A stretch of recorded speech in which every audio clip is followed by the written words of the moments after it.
রবীন্দ্রনাথ ঠাকুর।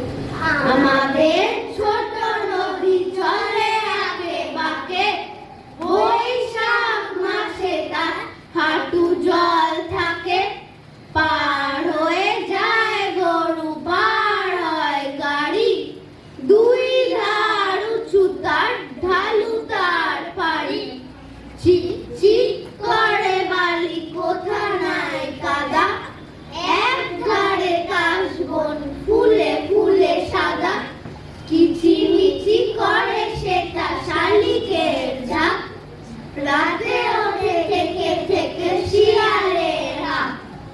আর পারে আমবন তালবন চলে, গায়ের বামন পাড়া তারি ছায়া তলে।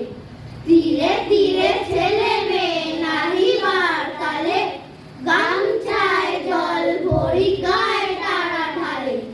সকালে বিকালে কবু নাওয়া হলে পড়ে, আঁচলে থাকিয়া তারা ছোট মাছ ধরে। বালি দিয়ে মাঝে ঢালা ঘটিগুলি মাঝে, বধুরা কাপড় কেচে যায় গৃহ কাজে। আষাঢ়ে বাদল নামে নদী বড় বড়, মাটিয়া